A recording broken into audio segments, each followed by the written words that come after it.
Welcome to a new episode of the grammar lesson Reported Speech. Today we are going to focus on reported questions. So far we had been learning reported statements. Now we are going to take a look at reported questions.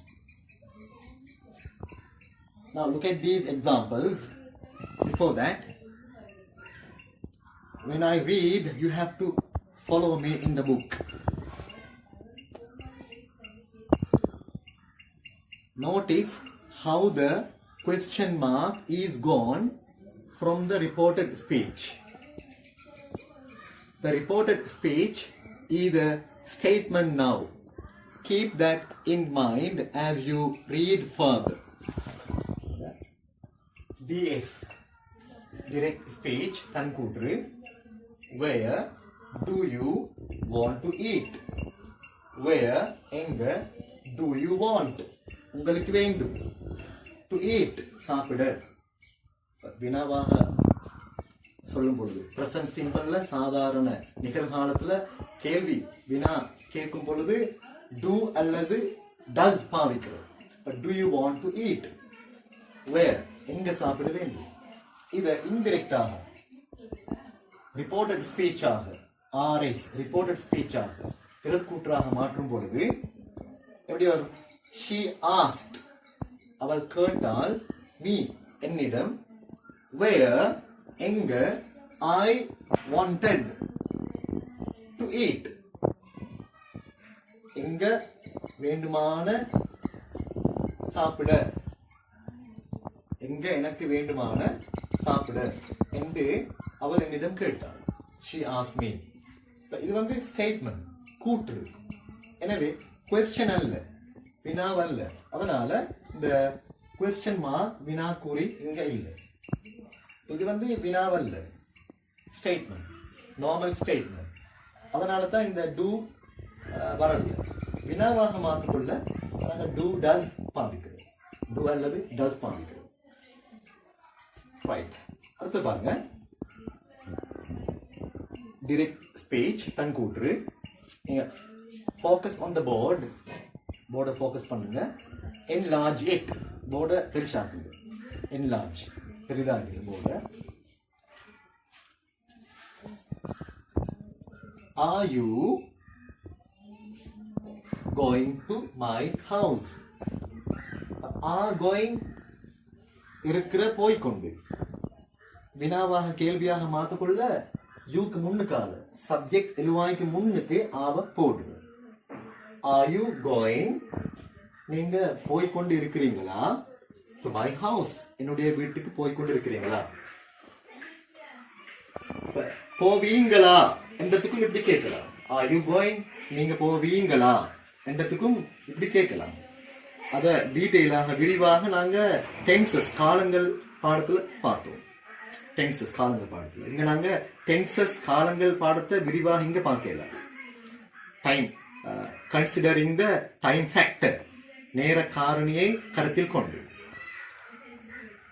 Direct ஸ்பீச்ல தன்கூட்டில் இருந்து indirect ஸ்பீச்சாக reported ஸ்பீச்சாக மாற்றும் பொழுது she asked, அவள் கேட்டாள், me என்னிடம், if I was going to her house. was going, போய்கொண்டிருந்தேன். was going, போய்கொண்டிருந்தேன். if வந்தா என்ன இருக்கும்?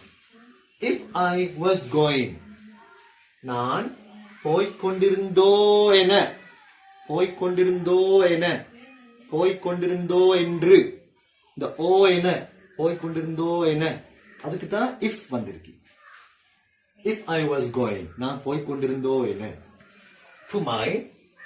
to her house, அவளுடைய வீட்டுக்கு நான் போய்கொண்டிருந்தோ என அவள் என்னிடம் கேட்டாள். லாஜிக், போர்டை ஃபோக்கஸ் பண்ணுங்க, போர்டை பெருசாயிடுங்க. Okay okay right. Direct speech தன்கூற்று. where எங்க, were இருந்தீங்க, யூ நீங்க, கோயிங் போய்கொண்டு, எங்க இருந்தீங்க நீங்க போய்கொண்டு. இது கேள்வி வினா. அதுதான் சப்ஜெக்ட் எழுவாய்க்கு முன்னுக்கு வந்திருக்குது. ரிப்போர்ட்டட் ஸ்பீச் பிறர் கூட்டாக மாற்றும் போது he asked அவன் கேட்டான், நீ என்னிடம், where எங்கு, I was going நான் இருந்தேன் போய்கொண்டு. எங்க நான் இருந்தேன் போய்கொண்டு, நான் எங்க போய்கொண்டு இருந்தேன் என்று அவன் என்னிடம் கேட்டான். இங்க பாருங்க, ஐ நானுக்கு பிறகுதான் was போட்டுரு. ஏண்டா இது வந்து நார்மல் ஸ்டேட்மெண்ட், சாதாரண கூற்று, not a question, ஒரு வினா அல்ல. இங்க வினா, கேள்வி. அதுதான், அதனால தான் யூக்கு முன்னால நாங்க போட்டேன். வந்து ஹெல்பிங் verb, உதவி வினை. அதை நாங்க போட்ட சப்ஜெக்ட் எழுவாய்க்கு முன்னுக்கு கேள்வி என்று படினாங்க. இங்க இது கேள்வி அல்ல, வினா அல்ல. அதனால தான் நாங்க was ஐக்கு பிறகு போட்டிருக்கோம். Next direct speech தன்கூற்று. where எங்கு, have இருக்கிறீங்க, you நீங்க, been போய். been என்றா be இரு, ஆகு. be என்றா இரு, ஆகு. been என்றா இருந்து, ஆகி என்ற அர்த்தம். இந்த பீனுக்கு போய் என்ற அர்த்தமும் இருக்குது. பீனுக்கு போய் என்ற அர்த்தம். where have you been எங்க இருக்கிறீங்க நீங்க போய். எங்க நீங்க போயிருக்கிறீங்க என்றா எங்க நீங்க போயிருந்தீங்க என்று கேட்கறதுக்கும் இப்படி கேட்கிற. எங்க போயிருந்தீங்க என்று கேட்கறதுக்கும் இப்படி கேட்கிற. ஸ்போக்கன் இங்கிலீஷ்ல அப்படி கேட்கிற. ரைட். Reported speech. she அவள், asked கேட்ட, me என்னிடம், where எங்கு, I had been where எங்கு, I நான், had இருந்தேன், been போய். எங்க நான் போயிருந்தேன் என்று அவர் என்னிடம் கேட்டார். எங்க நான் போயிருந்தேன் என்றும் எடுக்கலாம், எங்க நான் இருந்திருந்தேன் என்றும் எடுக்கலாம். அர்த்தம். போர்டை எடுங்க, பெருசாக்கி போர்டை பெருசாக்கிடுங்க. Would you like to eat some cupcakes? So, would like வேண்டும், want வேண்டும். அத மரியாதையாக கேட்க கொள்ள நாங்க would like ன்னு பாவிக்கிறோம். want வேண்டும். அத polite form, civilized manner, மரியாதையான முறையில, நாகரிகமான முறையில நாங்க கேட்க கொள்ள வாண்ட்டுக்கு பதிலாக would like ன்னு பாவிக்கிறோம். அப்ப would நாங்க முன்னுக்கு போட்டிருக்கோம், சப்ஜெக்ட் எழுவாய்க்கு முன்னுக்கு போட்டிருக்கோம். காரணம் question வினா. would you like வேண்டுமா, விருப்பமா, to eat சாப்பிட, some cupcakes கொஞ்சம் cupcakes சாப்பிட விருப்பமா. Reported ஸ்பீச்சா.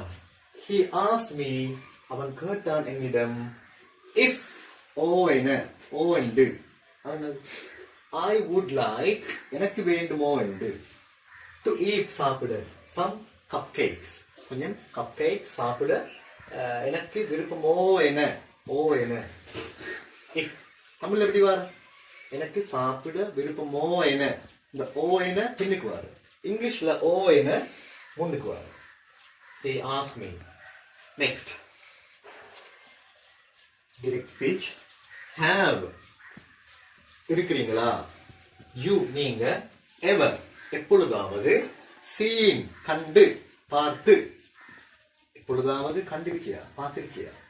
the Van Gogh paintings, the Dutch painter, Holland, Netherlands.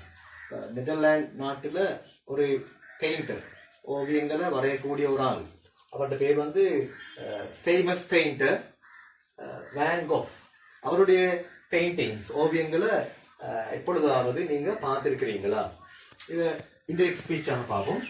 she asked me அவ கேட்டா என்னிடம், if என்ன, I had ever எப்பொழுதாவது, seen கண்டு, பார்த்து இருக்கியோ என கேட்டேன். the Van Gogh paintings, Van Gogh அந்த ஓவியங்களை எப்பொழுதாவது பார்த்திருக்கியோன்னு கேட்டேன். பாருங்க, இந்த யூக்கு முன்னுக்கான have வந்திருக்கு.